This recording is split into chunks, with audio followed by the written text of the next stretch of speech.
Magandang tanghali, kumusta po? Narito po ulit ang update natin para sa lagay ng ating panahon.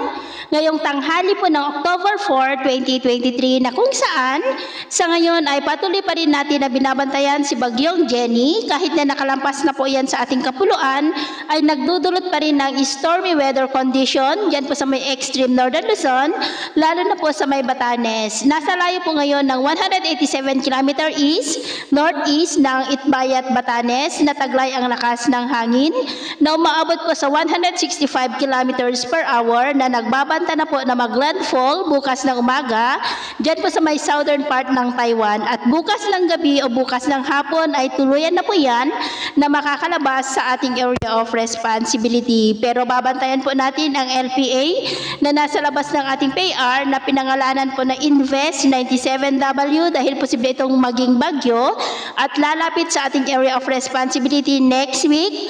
At kung maging bagyo po yan habang nasa loob ng ating PAR, ay tatawagin po sa local name na Bagyong Kabayan. Atin pong babantayan ang development po nito kung matutuloy po yan o hindi. At sa lagay po ng ating panahon ngayon, dahil kay Bagyong Jenny, ay nakataas po ngayon ang Tropical Cyclone Wind Signal number 3 dyan po sa may Itbayat, Batanes. Signal number 2 naman po sa nalalabing bahagi ng Batanes and the northern portion ng Babuyan Island sa may Babuyan Island at Calayan Island.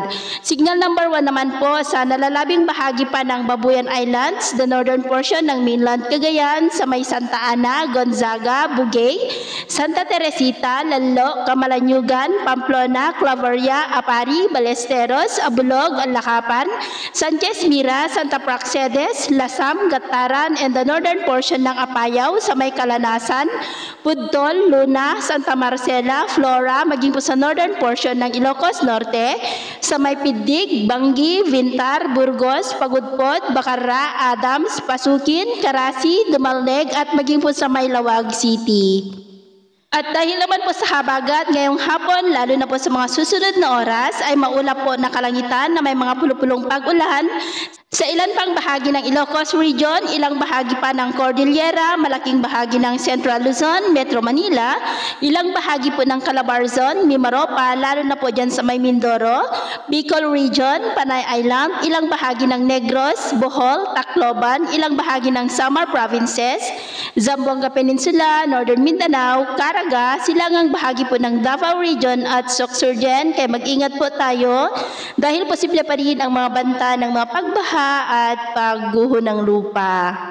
At sa atin naman pong mga baybayin, may kataasan po ang mga alon ngayon, lalo na po dyan sa baybayin ng extreme northern Luzon, Cagayan, Ilocos Norte at sa silangang baybayin po ng Luzon na ang mga alon dyan ay posibleng aabot hanggang po sa 2.5 to 5 meters height. Kaya iwasan po muna natin ang papalaot, lalo na po dyan sa mga may kulay pula para mas makaiwas sa mga sakunang pangkaragatan. So, yun po ng latest update natin sa araw na ito. At ako po muli si James na nagsasabing, sa kahit na ng pagsubok po na darating sa ating buhay, wag na wag po tayong mawawalan ng pag-asa. Thank you and God bless!